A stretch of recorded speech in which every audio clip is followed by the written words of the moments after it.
Hi teachers அனைவருக்கும் வணக்கம். Last வீடியோவில் பார்த்தீங்கன்னா பிஜிக்கான வேகன்சி லிஸ்ட்டு வந்து கொடுத்துருந்தோம். ஏன்னா இப்போ வந்து பிஜிக்கு டிஸ்ட்ரிக்ட் டு டிஸ்ட்ரிக்ட் வந்து கவுன்சிலிங் இதெல்லாமே நடந்துட்டுருக்கு. டே 1ல் பார்த்தீங்கன்னா எந்தெந்த ஸ்கூலில் வேகன்சி இது எல்லாமே கொடுத்துருந்தோம். ப்ளஸ் வந்து எந்த சப்ஜெக்டில் வேகன்சி இருக்குது அப்படின்னு சொல்லிட்டு கொடுத்துருந்தோம். அது எல்லாமே நீங்கள் வந்து பார்த்துருப்பீங்க. அதில் பார்த்தீங்கன்னா நிறைய பேருக்கு வந்து டவுட்டு, இதில் இருக்கக்கூடிய வேகன்சி எல்லாமே நமக்கு வந்து கால்ஃபரில் வருமா அப்படின்னு சொல்லிட்டு, அதுக்கப்புறம் வேகன்சி வந்து இன்க்ரீஸ் ஆகுமா அப்படின்னு சொல்லி கேட்டிருந்தாங்க. அதில் இருக்கக்கூடிய வேகன்சி வரதுக்கான வாய்ப்பு குறைவு. ஏன்னா இப்போ ஒரு 100 போஸ்ட் அல்லது 200 போஸ்ட் இருக்குன்னா 100 தான் நமக்கு வந்து நோட்டிஃபிகேஷன் வரும். என்ன ரீசன்னா நமக்கு வந்து பிடி டு பிஜி வந்து ப்ரொமோஷன் பார்த்தீங்கன்னா 50% எடுத்துக்குவாங்க. சரிங்களா? 50% வந்து பார்த்தீங்கன்னா ப்ரொமோஷனு, 50% வந்து நேரடி நியமனம் அப்படின்னு சொல்லிட்டு ஒரு சில ரூல்ஸ் இதெல்லாமே இருக்கு. ஸோ அதன் அடிப்படையில் பார்த்தீங்கன்னா ஒரு 250 இருந்துச்சு அப்படின்னா 125 இந்த மாதிரி கால்ஃபர் பண்ணுவாங்க. ஒரு சில சப்ஜெக்ட்டுக்கு பார்த்தீங்கன்னா ப்ரொமோஷன் வந்து கிடையாது. ஏன்னா அவங்க பிடிஸ்லேயே இருக்க மாட்டாங்க. இந்த காமர்ஸ், அக்கௌண்டன்சி இந்த மாதிரியான டிபார்ட்மெண்ட்லாம். சரிங்களா? அப்போ அவங்க எல்லாமே எத்தனை போஸ்ட் இருக்கோ அத்தனை போஸ்ட்டும் கால்ஃபர் பண்ணுறதுக்கான சான்சஸ் வந்து நிறையவே இருக்குது. நம்ம வந்து எவ்வளோ வேகன்சி இருக்குது அப்படின்னு சொல்லிட்டு நமக்கு வந்து தெரிஞ்சிருச்சு. ஸோ நீங்கள் வந்து ப்ரிப்பரேஷன் வந்து ஸ்டார்ட் பண்ணாமல் இருந்தீங்கன்னா உங்களுடைய ப்ரிப்பரேஷன் வந்து என்ன பண்ணுங்க, ஸ்டார்ட் பண்ணுங்க. சரிங்களா? ஏன்னா கால்ஃபர் வரப்போகிறதும் கன்ஃபார்மு. ஆனால் அது எப்போ அப்படிங்கிறது ஒரு டவுட்டு. அதை பற்றி சொல்லவே விரும்பலை. ஏன்னா அது கமெண்ட்ல பார்த்தீங்கன்னா உனக்கு தெரிஞ்சா மட்டும் சொல்லு, இல்லைன்னா சொல்லாத அப்படின்னு சொல்லி சொல்றாங்க. ஸோ நான் அந்த செக்ஷனுக்கே போகல. சரிங்களா? நீங்க வந்து படிக்கிறதுக்கு முயற்சி பண்ணுங்க. நம்ம வந்து விரைவில் வந்து என்ன பண்ணலாம்னா எதிர்பார்க்கலாம்.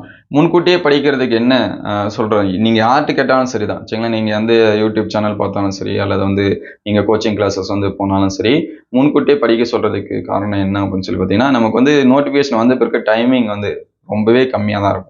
30 நாள் இருந்தாலும் சரி, 50 நாள் இருந்தாலும் சரி, 100 நாள் இருந்தாலும் சரி, அது நமக்கு வந்து பத்தாது. அது வந்து அந்த டைம்ல இருக்கிறவங்களுக்கு தான் அது வந்து என்னது தெரியும். சரிங்களா? ஏற்கனவே எக்ஸாம்ஸ் வந்து அட்டன் பண்ணியிருந்தாங்கன்னா அவங்க வந்து ஃபீல் பண்ணியிருப்பாங்க. திடீர்னு பார்த்தா 10 நாள் முடிஞ்சிடும், 20 நாள் முடிஞ்சிடும். நம்ம வந்து படிச்சுட்டே இருப்போம். ரிவிஷன் பண்ணியிருக்க மாட்டோம். சரிங்களா? ஒரு சில யூனிட் எல்லாமே படிக்காம இருப்போம். அந்த யூனிட்டை படித்தாலே அதிலே 20 நாள் போயிடும், 10 நாள் போயிடும். ஒரு யூனிட்டை டீட்டெயிலாக படிக்கிறதுக்கு மினிமம் ஒரு வாரமாவது டைம் இருக்கும். அதுவும் ஃபுல் டேவா படிக்கிறவங்களுக்கு. அதே பார்ட் டைமா ஒர்க்கிங் போயிட்டு இருக்கவங்க படிக்கிறவங்களுக்கு பார்த்தீங்கன்னா இன்னுமே டைம் வந்து தேவைப்படும். ஸோ அதனால முன்கூட்டியே வந்து என்ன பண்றேங்க, முடிச்சிருங்க. படிக்கிறது தான் போகிறோம். எப்படியா இருந்தாலும் படிக்க தான் போகிறோம். நோட்டிஃபிகேஷன் வந்தாலும் படிக்க தான் போகிறோம். அதுக்கடுத்து பார்த்தீங்கன்னா நோட்டிஃபிகேஷன் வரனாலும் படிக்க தான் போகிறோம். அது வந்து வந்த பிறகு படிக்கிறதுக்கு வராதுக்கு முன்னாடி படிச்சிட்டோம் அப்படின்னா நம்ம கொஞ்சம் ரிலாக்ஸாக படிக்கலாம், இன்னும் அட்வான்ஸாக படிக்கலாம். சரிங்களா? இங்கே காம்படிட்டர்ஸ் வந்து இன்க்ரீஸ் ஆகிட்டே தான் இருக்காங்க. நீங்கள் எத்தனை போஸ்ட் சொன்னாலும் சரி, ஒரு போஸ்ட் சொன்னாலும் சரி, அதுக்கு அப்ளை பண்ணி எழுதுறதுக்கு நிறைய பேர் வந்து இருக்காங்க. 100 போஸ்ட் சொன்னாலும் சரி, கரண்ட்டில் படிச்சுட்டு கரண்ட் ஏஎஸில் முடிச்சவங்க எழுதுறதுக்கும் ரெடியாக இருக்காங்க. ஸோ நீங்கள் வந்து நான் வந்து அப்போ படித்து முடித்தேன், 10 வருஷம் ஆயிடுச்சு, 5 வருஷம் ஆயிடுச்சு, வெயிட்டிங் பண்ணிட்டு இருக்கேன் அப்படின்னா நீங்கள் வந்து முன்கூட்டியே வந்து என்ன பண்ணுங்க, படிங்க. நிறைய பேர் வந்து கரண்ட் இயர்ஸில் இருக்கக்கூடியவங்களாம் அவங்களுக்கு நாலேஜ் வந்து இருந்துகிட்டே இருக்கும். ஏன்னா காலேஜஸில் படித்தது எழுதுனது இது எல்லாமே அவங்களுக்கு வந்து இருக்கும். நம்ம கொஞ்சம் கேப் விட்டுட்டோம் அப்படின்னா அது மறந்துடும். அதனால பழைய புக்ஸு இது எல்லாமே படித்தது எல்லாமே இருந்துருந்துச்சு, எங்கேயாவது எடுத்து போட்டு வச்சுருந்தீங்க அப்படின்னா அதெல்லாமே ரீகலெக்ட் பண்ணுங்க. வேக்கண்ட் இருக்கிறது நமக்கு தெரிஞ்சிருச்சு. ஒருத்தர் கூட கமெண்ட்ல சொல்லியிருந்தாங்க. சரிங்களா? ஒரு வழியாக வேக்கண்ட் எவ்வளோ இருக்குன்னு தெரிஞ்சிருச்சு.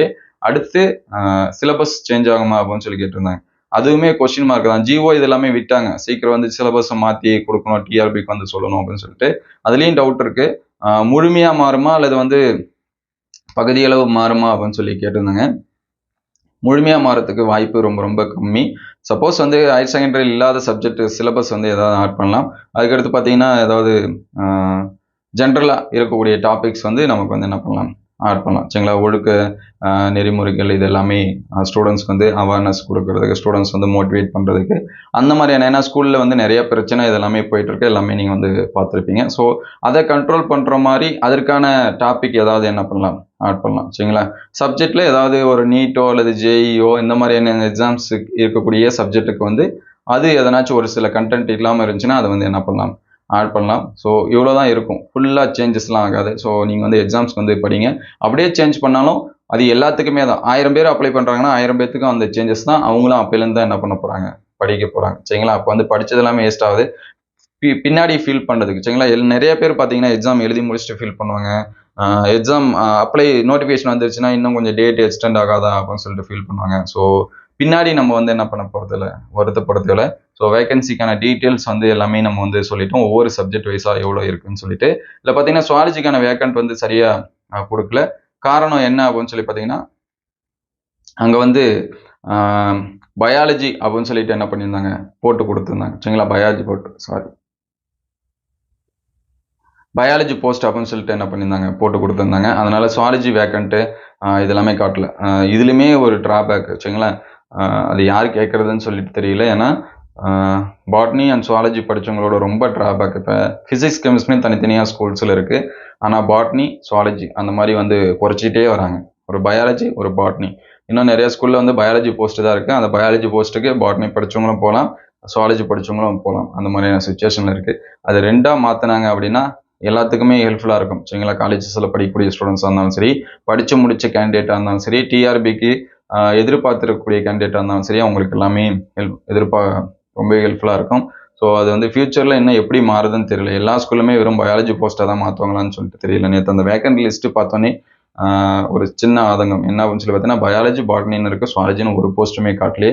இல்லை போஸ்ட்டே இல்லையா, இல்லை போஸ்ட் எல்லாமே பயாலஜி போஸ்ட்டாக மாற்றிட்டாங்களா அப்படிங்கிறதும் டவுட்டு. அது சீனியர் ஸ்டாஃப் வந்து யாராவது இருந்தாங்கன்னா அதை பார்த்து அதுக்கான நடவடிக்கை எடுக்கிறாங்களா என்னன்னு சொல்லிட்டு தெரியல. ஸோ எக்ஸாம்ஸ்க்கு வந்து ப்ரிப்பேர் பண்ணுறவங்க உங்களுடைய ப்ரிப்பரேஷன் வந்து ஸ்டார்ட் பண்ணுங்கள். நம்ம வந்து ஒரு ஸ்டடி பிளான் இது எல்லாமே சொல்லிட்டு தான் இருக்கோம். அதுக்கடுத்து நமக்கு டைம் இருக்கிறப்ப ஒரு சில எஜுகேஷன் சைக்காலஜி வீடியோஸ் இது எல்லாமே அப்லோட் பண்ணியிருக்கோம். நம்மள்ட்ட என்ன மெட்டீரியல்ஸ் இருக்கோ அதை வந்து ஷேர் பண்ணுவோம். ஸோ இந்த வீடியோ உங்களுக்கு எந்த அளவுக்கு ஹெல்ப்ஃபுல்லாக இருக்குது அப்படின்னு சொல்லிட்டு கமெண்ட் பண்ணுங்கள். உங்களுக்கு ஏதாவது டவுட் இருந்துச்சுன்னா அதையும் கமெண்ட் பண்ணுங்கள். நோட்டிஃபிகேஷன் வந்து என்ன பண்ணலாம், எதிர்பார்க்கலாம். அது விரைவில் அல்லது வந்து இந்த இயர் லாஸ்ட்டா அல்லது அடுத்த இயரா அப்படிங்கிறது டிஆர்பிக்கு மட்டும்தான் தெரியும். வேறு யாருக்கும் வந்து தெரியாது. சுற்று வட்டாரத்தில் எல்லாமே சொல்கிறது என்ன அப்படின்னா, இந்த கவுன்சிலிங்லாம் முடிஞ்சிட்டு ஒரு வழியாக எல்லா ஸ்கூல்லையும் எவ்வளோ வேக்கண்ட் அப்படின்னு சொல்லிட்டு ஒரு லிஸ்ட் எடுத்து அதுக்கப்புறம் டிஆர்பிக்கு அதை கொடுத்து நமக்கு எதிர்பார்க்கறதுக்கான சான்சஸ் இருக்குது. ஸோ நோட்டிஃபிகேஷன் வரதுக்கு முன்னாடி படிச்சிருங்க. வந்த பிறகு ஃபீல் பண்ணாதீங்க. தேங்க்யூ ஃபார் வாட்சிங்.